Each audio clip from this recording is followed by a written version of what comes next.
नमस्कार, मैं राजल नीति चैनल में मैं आप सभी का स्वागत करता हूं। आज के इस वीडियो का विषय है कुछ ऐसे मानसिक तनाव जिनका निर्माण हम खुद करते हैं।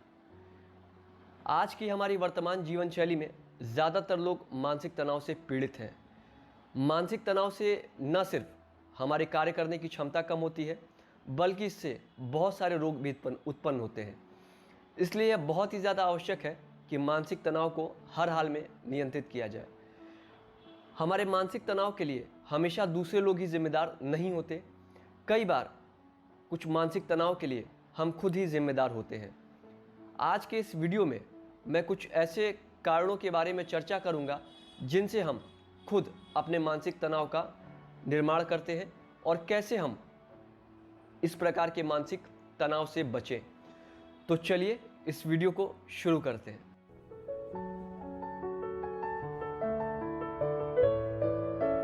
एक, दूसरों से कुछ ज़्यादा ही अपेक्षा रखना। समस्या तब आती है जब हम किसी दूसरे व्यक्ति से यह अपेक्षा रखते हैं कि वह व्यक्ति ऐसा कहेगा, करेगा या बनेगा।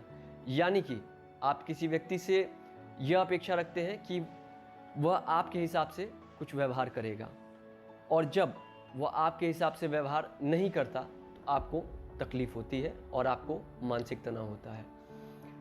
इस संसार में एकमात्र ऐसा प्राणी जिस पर आपका पूरा नियंत्रण है वह आप खुद हैं। आप खुद से अपेक्षा कर सकते हैं, लेकिन किसी और से आप यह अपेक्षा नहीं कर सकते कि वह पूरी तरह से आपके हिसाब से काम करेगा। इसे समझाने के लिए मैं एक बहुत ही सरल सा उदाहरण लेना चाहूँगा।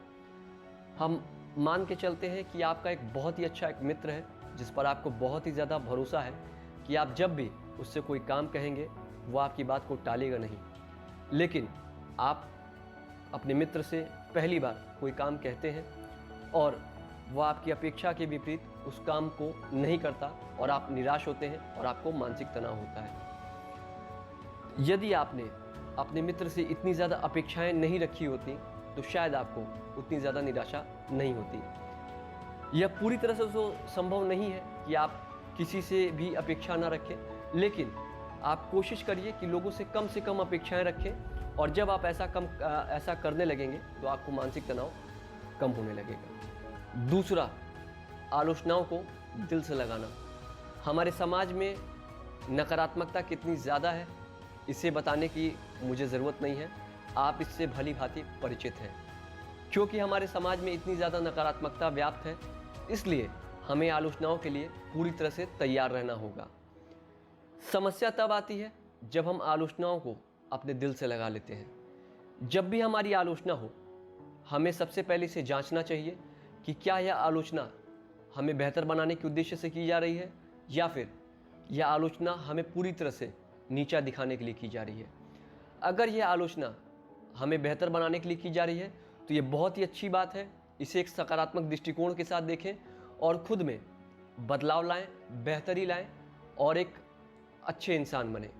लेकिन अगर आपकी आलोचना आपको नीचा दिखाने के उद्देश्य से की जा रही है तो ऐसी आलोचनाओं को दिल से मत लगाइए। अगर आप ऐसी आलोचनाओं को दिल से लगाते हैं तो आपको मानसिक तनाव होगा और आप भविष्य में कुछ ज़्यादा नहीं कर पाएंगे। इसलिए मेरा आपको यही सुझाव होगा कि जब भी आपकी आलोचना हो, सबसे पहले तो उसे जांचें, उसके बाद ही किसी निष्कर्ष पर पहुँचे। लेकिन चाहे जो भी हो, आलोचनाओं को दिल से ना लगाएं। 3, दूसरों से निरर्थक तुलना। इसे समझाने के लिए मैं बहुत ही सरल सा उदाहरण लेना चाहूँगा। मान लेते हैं आपका एक सहपाठी था जो स्कूल के दिनों में आपके साथ पढ़ा करता था। वह सहपाठी किसी भी चीज़ में आपसे अच्छा नहीं था, चाहे वह दिखने में हो, खेल कूद में हो, बातचीत में हो या पढ़ाई में। लेकिन आज की स्थिति ऐसी है, आपका वह सहपाठी सफलता के शिखर पर है और आप उसकी सफलता के कहीं आसपास भी नहीं हैं। आप अपने सहपाठी को याद करते हैं और मन ही मन चर्चा करते हैं कि मेरा वह सहपाठी जो किसी चीज़ में भी मुझसे ज़्यादा योग्य नहीं था, आज बस भाग्य की वजह से सफलता के शिखर पर है। जब आप खुद से मन ही मन ऐसी चर्चा करते हैं तो आप मानसिक तनाव में आ जाते हैं। लगभग सभी धर्मों में कहा गया है, जैसा आप अपने लिए चाहते हैं वैसा ही दूसरों के लिए चाहें। आप अपने लिए क्या चाहते हैं? मुझे लगता है कि आप अपने लिए संसार की सबसे अच्छी चीज़ें चाहते होंगे। मुझे लगता है कि आप संसार की सबसे अधिक खुशियाँ चाहते होंगे, साथ ही साथ संसार की सबसे अधिक सफलता भी चाहते होंगे। तो आप यही चीज़ें अपने सहपाठी के लिए क्यों नहीं चाहते? संसार में सभी को आगे बढ़ने का अधिकार है, आपको भी और दूसरों को भी। इसलिए सभी की खुशियों में खुशी महसूस करिए और अपने मानसिक तनाव को कम कीजिए। 4. धन का खराब प्रबंधन। हमारे जीवन में धन बहुत ही ज़्यादा महत्वपूर्ण है। हमारा जीवन अच्छे से चल सके, इसलिए हमारे पास पर्याप्त धन होना ही चाहिए। जब भी हमें धन से जुड़ी हुई दिक्कतें आती हैं, तो हम तनाव में आ जाते हैं। और यह भी आवश्यक नहीं है कि धन की जो दिक्कतें हैं, वह सभी बाहरी परिस्थितियों की वजह से हो। कई बार धन से जुड़ी हुई दिक्कतें हमारी खुद की वजह से होती है, जिनसे कि हमें बहुत ही ज़्यादा मानसिक तनाव होता है। उदाहरण के तौर पर अपनी आमदनी से ज़्यादा खर्च करना, या नियमित रूप से बचत ना करना, या उधार देना और बाद में उसे वसूल करने के लिए परेशान होना। ऐसे ही बहुत सारी चीज़ें हैं जिस वजह से हमें धन से संबंधित तनाव होता है। मेरा आपको यही सुझाव होगा कि ऐसी चीज़ें न करें जिनसे कि आपको मानसिक तनाव हो।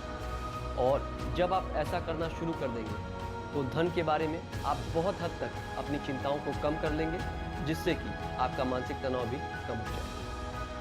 5. बिना सोचे समझे व्यवहार करना। कई बार हम बिना सोचे समझे कुछ ऐसा कह देते हैं या कर देते हैं जिससे कि हमें बाद में बहुत ही ज़्यादा मानसिक तनाव होता है। उदाहरण के तौर पर कभी हम बिना सोचे समझे किसी को वादा कर देते हैं और उस वादे को पूरा करने में हमें बहुत ही ज़्यादा कठिनाई आती है। इसी प्रकार ज़्यादा बोलने की आदत के कारण कई बार आप कुछ ऐसे रहस्य उजागर कर देते हैं जिससे कि बाद में आपको बहुत ही ज़्यादा कठिनाइयाँ आती हैं, जिससे कि स्वाभाविक रूप से आपको मानसिक तनाव होता है। इसी प्रकार कई बार आप गुस्से में किसी निर्दोष व्यक्ति को कुछ ऐसा बोल देते हैं जो कि आपको नहीं बोलना चाहिए, आपको पछतावा होता है, जिस कारण आपको मानसिक तनाव होता है। ऐसे ही बहुत सारे व्यवहार हैं जिन्हें हम बिना सोचे समझे कर देते हैं, जिससे कि हमें मानसिक तनाव होता है। मेरा सुझाव होगा आपको कि बिना सोचे समझे इस प्रकार के व्यवहार को ना करें, ताकि आपको मानसिक तनाव न हो। तो ये था आज का वीडियो। मैं आपसे भी जानना चाहूँगा कि आप अपने मानसिक तनाव को किस प्रकार या किस तकनीकों से दूर करते हैं, मुझे कमेंट्स में ज़रूर बताएं।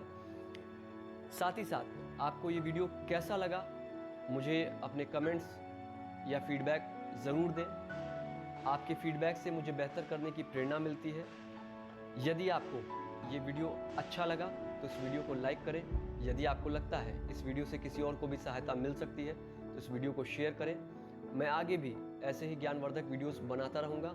उन्हें प्राप्त करने के लिए राजल नीति चैनल को सब्सक्राइब करें। ईश्वर से मैं आपके उज्जवल भविष्य की कामना करता हूँ। वीडियो देखने के लिए आपका बहुत बहुत धन्यवाद।